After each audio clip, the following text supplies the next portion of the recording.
ब्रह्ममुरारिसुरार्चितलिङ्गं निर्मलभासितशोभितलिङ्गम्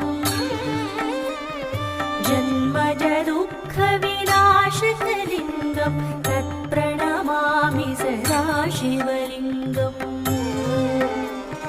ब्रह्ममुरारिसुरार्चितलिङ्गं निर्मलभासितशोभितलिङ्गम् जन्मजदुःखविनाशकलिङ्गं तत्प्रणमामि सदा शिवलिङ्गम्